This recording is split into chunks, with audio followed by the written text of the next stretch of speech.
Okay, hello YouTube. I'm going to be calling this video How to Crush the Stonewall.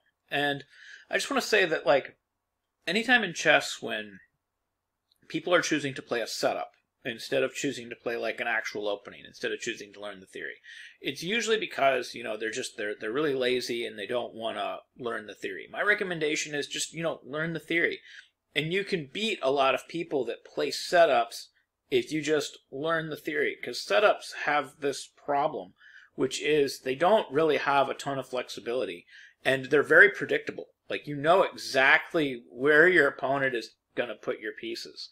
And when they play something like the Stonewall, people play it because they like it, the plan is simple, and they know where to put their pieces, and they think this is simple, and I'm going to put my pieces here no matter what.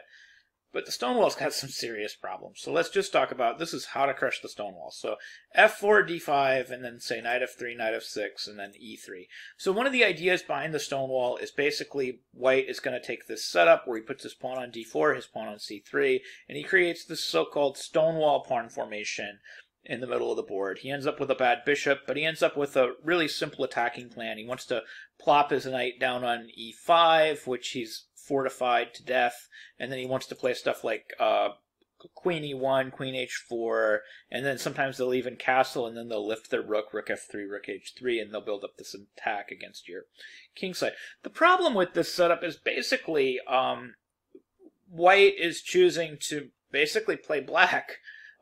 Because I get my bishop outside of the pawn chain, I play bishop g4, and then after bishop e2, I think black just plays c5 if white's not going to take his share of the center than black is. But more importantly, what's happening here is we're playing like a Queen's Gambit kind of declined reversed. So after d4, e6, this is the same type of setup white would typically have in a Queen's Gambit decline. Now, I'll admit, white's gotten this extra tempo. He's played, f2 to f4. But it's not clear in the Queen's Gambit declined if black would be jumping up and down if he got to play f5. I don't think that's necessarily a great and glorious thing, especially considering that we have this permanent problem, mainly our bishop on c1. So in this position, we would play c3, and then we just develop, we play knight c6. Again, notice, for any of you Queen's Gambit players out there, this is just, we're playing the Queen's Gambit reversed. This is what this is. And then after castles, we're going to play bishop e7, because this is the Queen's Gambit reversed. And then say knight on b to d2, we're just going to castle, because it's the Queen's Gambit reversed. And then white's going to continue with his plan, usually queen e1. I want you to notice just this bishop and this rook haven't moved yet. So white's playing down two pieces. So as simple as white's plan is with his knight e5, queen e1, queen h4. And the reason that people play setups in general is because they have a really simple plan and they have this nice stable pawn structure that they don't have to do anything about. As simple as this is, it comes with a cost. And that cost is this bishop and this rook are out of the game. Black's position, black's setup is simply better because black has no actual bad pieces. So the question is okay, but how do we play from here? Because that's really the trick, is just not knowing how to play the opening. That should be relatively simple. We get our pieces out, we get this nice solid position, white gets a nice solid position. This is actually simple. A lot of people can get here. Knowing how to play here is difficult for a lot of people, especially if you don't play the Queen's Gambit as white. So one of the things I want to point out is if at any point we were to capture on d4, and this is a really critical idea. White doesn't have a great recapture, and I just want to point this out. If white plays, of course, this recapture, he's giving access away to his whole c file, and with that bishop sitting on c1, he doesn't have a way to contest it, so we basically own that c file. That's almost strategically, that's a game over on the c file. So he's going to have to play e d4. And this is really important. For anybody that plays the Queen's Gambit or the Queen's Gambit declined or the exchange variation, this is a pawn structure we call the Carlsbad pawn structure.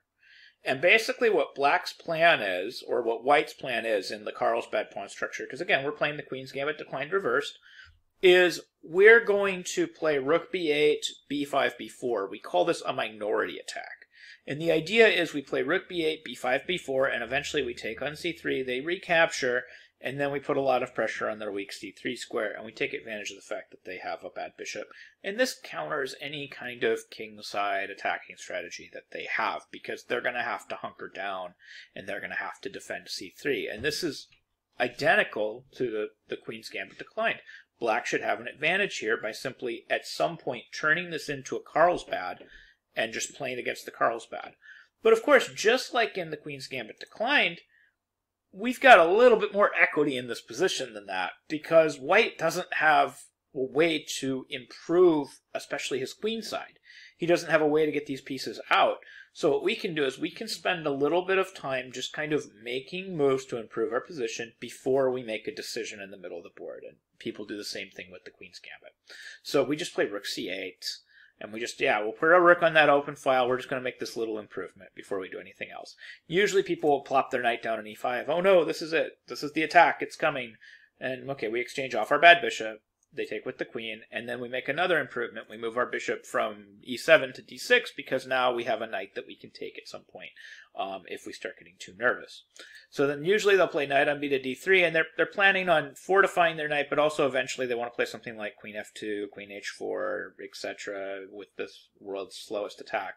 And then we're going to play queen c7 just to improve again. Now, after we've played queen c7 and then say bishop d2, we've kind of run out of good things to do.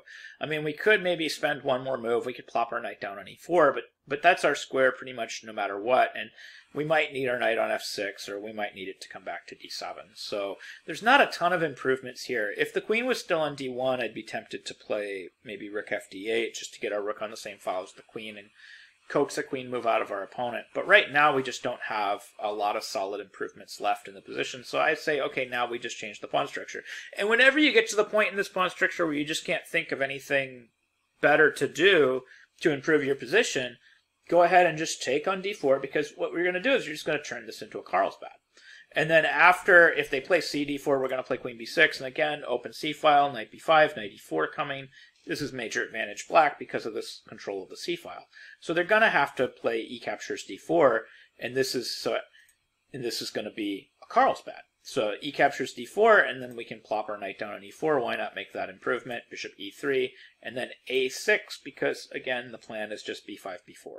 And this is just pretty much advantage black. So the only thing you would have to worry about is if, I guess, they tried to utilize this f-pawn and just went totally nuts. But in this case, one of the reasons you've played bishop d6, queen c7, all these moves to focus on e5, is they don't have enough to push f5 because you have enough pieces attacking the e5 square that you can just take everything. And this is just major advantage black.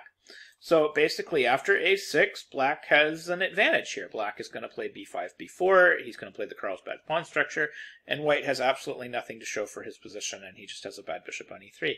And this is quite frankly how you crush the Stonewall, or basically how you refute the Stonewall setup. Is you turn it into a Queen's Gambit reversed, and you just threaten to play a Carlsbad, and then eventually you play a Carlsbad, and you just do a minority attack and win the game. And that's how you do it. And this is really how you should play against it every time. And if you play against it this way every time, you shouldn't have any problems. So I hope that this helped your game, and I hope you learned something new.